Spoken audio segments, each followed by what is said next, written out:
guys. I'm here with James Turk, Director of Gold Money Foundation. Today we're going to take a look at the history of fiat money, inflation, and economic collapse here in France. We're going to look at two specific episodes, Max, where the currency collapsed twice. Twice. Hard to believe.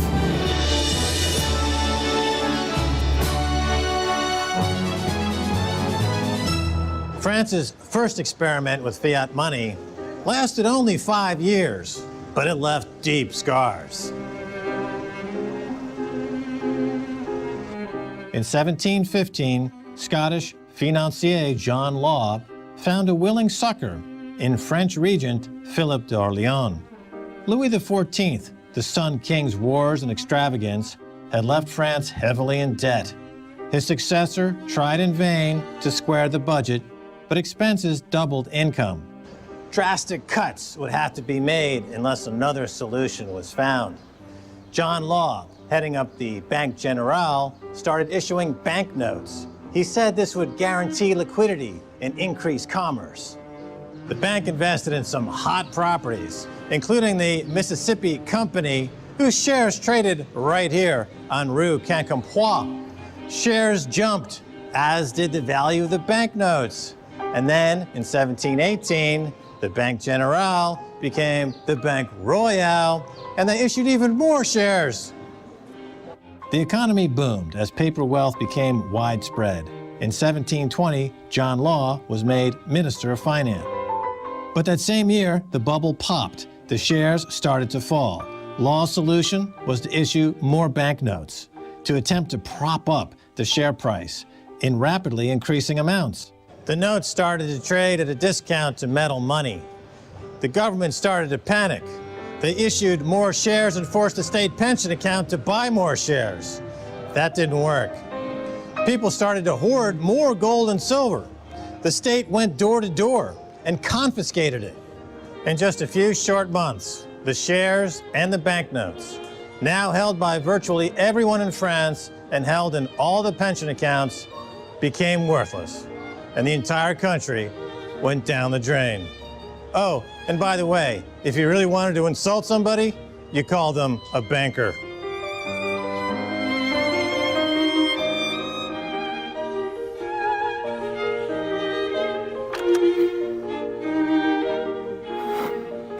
I'm James Turk. I'm a director of the Gold Money Foundation.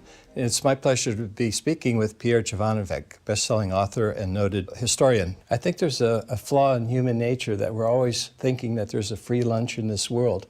And a free lunch comes one way from printing money, but in reality, there is no free lunch, and printing money ultimately leads to a financial or monetary crisis, which is what happened with the Mississippi bubble. Yeah. It ultimately, the stocks, the shares of the Mississippi Company rose. They eventually collapsed. What were the consequences of that collapse? The consequences were tremendous. First of all, the French people never believed too much in paper. They thought it was nonsense, you know, to accept paper instead of physical gold or silver.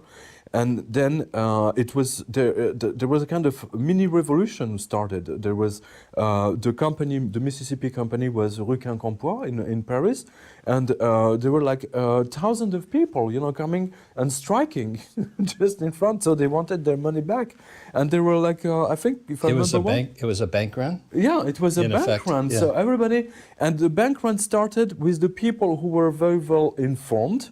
It started with the people around the king, of course, and then progressively, like it took like 3 or 4 days, you know, to go down. The information went down to the people. So what they were doing is they were trying to take this paper, which is based on nothing but promises, to redeem them for actual physical gold and physical silver, because the tangible asset ultimately has value, and paper is only based on someone's promise. And they were fearful that those promises were worth nothing, and in fact they were worth nothing. So don't forget, you know, in the beginning they said that the Mississippi was the promised land, if I may say that in English.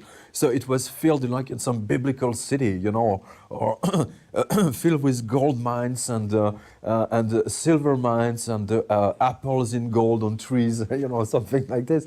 So people really fantasized about it, you know. So everybody wanted the shares of this Mississippi company, and to the point that it was such a success that John Law issued more action. Of course, more shares yeah.